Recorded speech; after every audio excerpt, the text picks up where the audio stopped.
Les amis, ravi de vous retrouver pour une nouvelle vidéo et dans cette vidéo, on va évoquer la demi-finale retour de la Ligue des Champions. Ce soir, l'Inter reçoit le Barça lors du match aller. On avait eu un merveilleux 3 partout, un match nul absolument spectaculaire et on va essayer de faire la preview de ce match qui aura donc lieu ce soir. 3 partout comme je l'ai dit lors du match aller. Il y a vraiment beaucoup d'incertitudes autour de ce match retour. Alors il n'y a plus la règle du but à l'extérieur, mais malgré ça, je dirais quand même que l'Inter Milan a pris un avantage psychologique. Il suffit de regarder les réactions des deux équipes au coup de sifflet final du match aller où on avait beaucoup de joueurs du Barça qui étaient vraiment très déçus de ce résultat, alors que beaucoup de joueurs de l'Inter s'en contentaient tout simplement parce que lors de ce match-là, le Barça a monopolisé le ballon, ils ont cadré 3 fois plus de frappes que l'Inter Milan et ils ont globalement eu la main mise sur cette partie là où l'Inter est venu dans un style assez défensif mais dans un style qu'on avait plutôt prévu. Mais aujourd'hui, l'Inter à domicile dans son stade, Giuseppe Meazza va devoir absolument remporter ce match s'ils veulent se qualifier, parce que je ne pense pas que Simone Inzaghi va venir dans la volonté d'essayer de décrocher les tirs au but. Je pense que l'Inter Milan va clairement vouloir s'imposer. On va essayer de dresser un peu les dynamiques des deux équipes. Ce qui s'est passé ce week-end, l'Inter a gagné ce week-end 1-0. Alors Simone Inzaghi a fait largement tourner lors de ce succès. On a eu notamment Carlos Augusto qui était titulaire dans la défense centrale. On a également eu Aslani qui a marqué sur penalty, qui était titulaire, avec Correa et Arnautovic à la pointe de l'attaque. Donc on a vraiment eu un énorme turnover du côté des interistes en préparation de cette demi-finale retour. L'Inter a toujours 3 points de retard sur le Napoli dans la course au titre en Serie A, donc il va falloir aussi se focaliser sur le championnat italien pour les Nerazzurri. Côté Barça, Hansi Flick a également fait beaucoup tourner en marge du match face à Valladolid. En plus, les Catalans se déplaçaient à Valladolid, Valladolid qui est lanterne rouge de Liga et qui est d'ores et déjà relégué, donc c'était vraiment un match un peu piégeux. D'ailleurs, le Barça a été mené 1-0, ça a été compliqué, mais Hansi Flick a su trouver le ressources en faisant rentrer ses hommes forts, notamment sur la deuxième mi-temps, Yamal, Rafinha qui sont rentrés et qui ont été très efficaces pour permettre au Barça de l'emporter. C'est peut-être aussi l'une des limites de ce FC Barcelone, je trouve, cette saison, au-delà du fait qu'il y ait beaucoup de matchs, que physiquement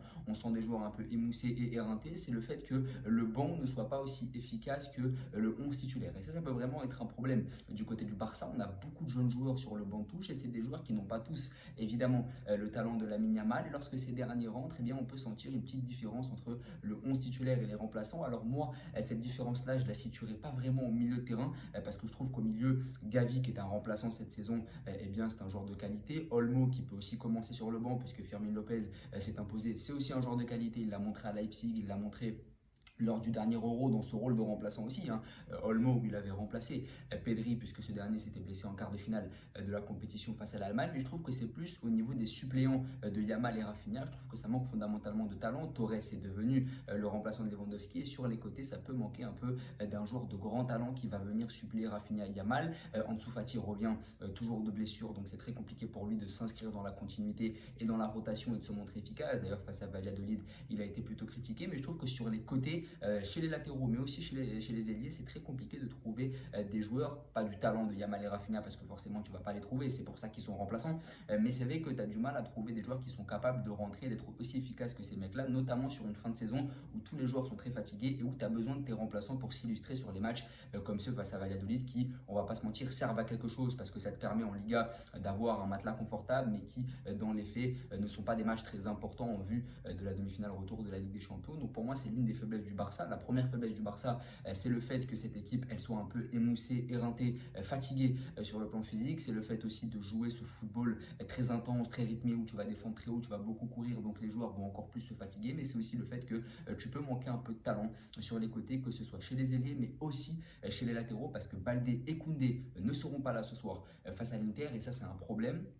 Lors du match aller, l'absence de Baldé a été problématique, puisque Gérard Martin, c'est un joueur qui a pas mal de limites techniques. Il a été élu homme du match face à Valladolid, il a été très bon. Je ne doute pas de la capacité du latéral de 23 ans à s'illustrer sur des matchs comme ceux face à Valladolid, mais sur les matchs de Ligue des Champions, je ne pense pas qu'il ait le talent, pour le moment en tout cas, il est encore jeune, mais pour le moment de s'imposer vraiment à gauche. Et c'est ce pourquoi Inigo Martinez, l'ancien de Bilbao, devrait être titularisé sur le flanc gauche de la défense du FC Barcelone. Et ça, pour moi, c'est un problème, parce qu'Inigo Martinez est un défenseur central de base, et le fait que Hansi Flick en vienne à faire jouer un défenseur central au poste de latéral gauche pour couvrir les failles de Gérard Martin, qui est un vrai latéral gauche de métier, je trouve que c'est assez révélateur du niveau des latéraux remplaçants du Barça. Pareil à droite, où ça devrait être Eric Garcia, dont on a énormément souligné les limites, notamment lorsqu'il évoluait du côté de Man City. et pas Hector Ford. Alors qu'Hector Ford, il a fait un beau match, je trouve, face à Valladolid, mais là aussi, Hansi Flick connaît la limite de certains de ses éléments les plus juvéniles, comme Hector Ford, comme Gérard Martin, et il préfère mettre des défenseurs centraux qui ont peut-être un peu plus de bouteilles, peut-être un peu plus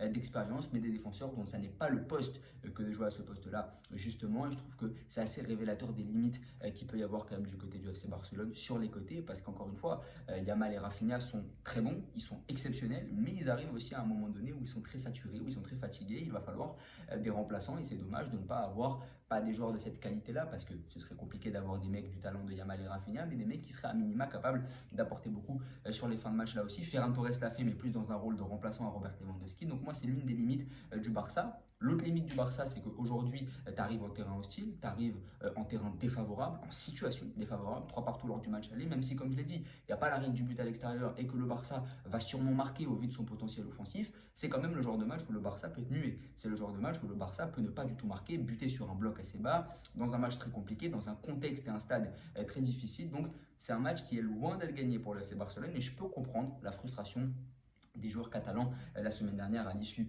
du match aller. Côté Inter Milan, on est sur une équipe aussi qui ne va pas bien non plus sur la dynamique récente. On est quand même sur une équipe qui n'a marqué qu'un seul but sur les 3 derniers matchs de Serie A, qui a marqué 3 buts face au FC Barcelone lors du match aller, mais ils doivent leur salut à 2 coups de pied arrêtés, à un Szczęsny qui n'est pas serein parce que le Polonais n'a pas fait le moindre arrêt lors du match aller. 3 frappes cadrées, 3 buts pour les Nerazzurri, donc beaucoup d'efficacité, mais aussi un Szczęsny qui n'est pas exemple de tout reproche. D'ailleurs, en Catalogne, le débat a été relancé. Est-ce que Ter Stegen, qui est revenu face à Valladolid ce week-end, pourrait être titulaire? Hansi Flick a tranché en disant que Szczęsny allait continuer à jouer parce qu'il a une confiance inébranlable en son gardien, mais il fallait constater que le Polonais n'est pas exemple de tout reproche, comme je l'ai dit, et que ça peut être difficile, d'autant plus dans cette arrière-garde qui est recomposée, parce qu'encore une fois, tu as l'absence de 2 latéraux qui sont quand même relativement importants, notamment dans l'impact athlétique et dans l'impact offensif. Et ça, c'est vraiment très important d'avoir ces latéraux qui vont être très offensifs. Et malheureusement, Inigo Martinez et Eric Garcia ne le sont pas vraiment. Rafinha et Yamal, c'est des joueurs qui adorent combiner avec les latéraux, justement Baldé et Koundé respectivement, pour venir dédoubler. Aujourd'hui, tu vas être amputé de tout ça. Et donc, c'est des circuits de passe qui vont être amputés.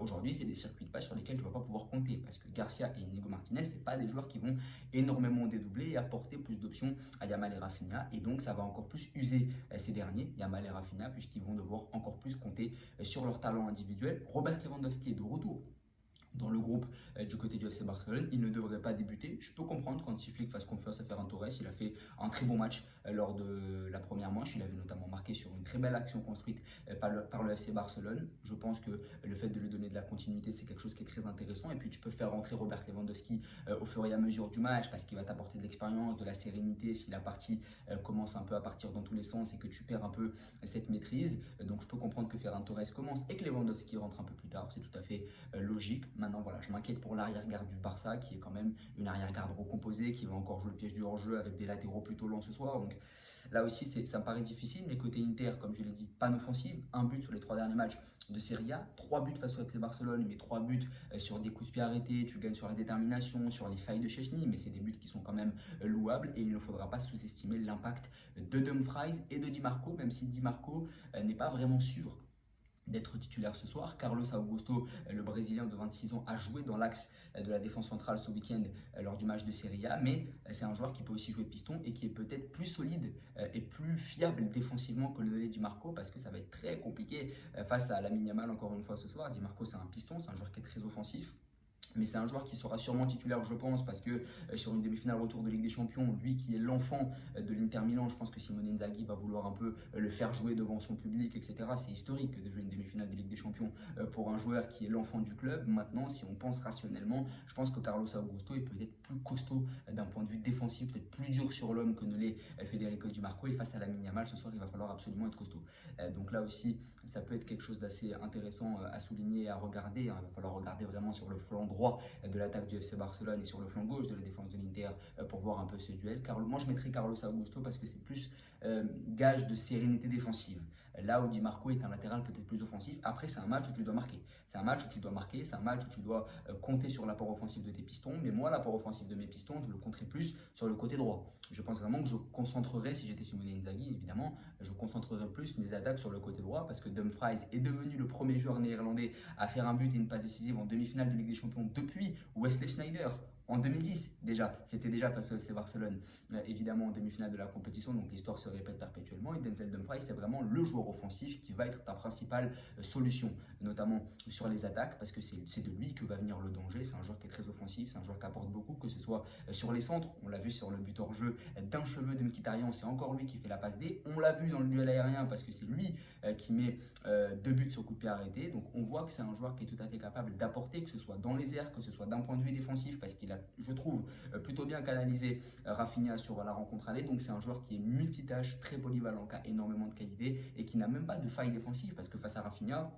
il a été excellent la semaine passée, donc je concentrerai plus mes attaques sur le côté droit, avec un Barella aussi qui peut venir combiner sur ce côté, et puis de l'autre côté je fermerai un peu avec Carlos Augusto quand même, parce que Lamine Yamal dans le jeu est beaucoup plus dangereux que Rafinha. Rafinha est un joueur efficace, un joueur qui marque des buts, mais dans le jeu, le joueur dont va venir le danger, c'est vraiment Lamine Yamal, et c'est là qu'il va falloir davantage fermer, d'autant plus que le côté gauche, bon, Rafinha et Inigo Martinez. Inigo Martinez ne va pas forcément s'illustrer offensivement. Rafinha est un joueur qui ne dribble pas beaucoup, c'est pas un joueur de percussion. En plus, à la base, il n'est même pas à son poste.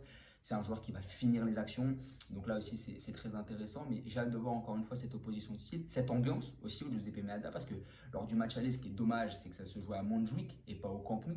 Donc ça manquait un peu d'ambiance. Là, Giuseppe Meazza, les grandes joutes européennes, l'histoire du football qui va revenir évidemment encore une fois sur la table avec ces teams de la Ligue des Champions, avec ces matchs du côté de l'Italie. Ça va être très intéressant et très excitant à suivre bien sûr. Lautaro Martinez va être de retour. Il n'a pas été très bon lors du match aller. C'est plus Marcus Thuram qui s'était illustré, qui a inscrit le deuxième but le plus rapide de l'histoire de l'Inter en Ligue des Champions après Dejan Stankovic. C'était lors de la saison 2010-2011. Stankovic face à Schalke 04. À l'époque, il avait inscrit un but au bout de 26 secondes. Marcus Thuram est devenu le deuxième joueur à avoir inscrit le but le plus rapide de l'histoire de l'Inter en Ligue des Champions. Donc, stat plutôt intéressante. Et Lautaro Martinez va donc revenir. Et évidemment, on a hâte de voir l'Argentin s'illustrer. 8 buts en 12 matchs pour le champion du monde 2022.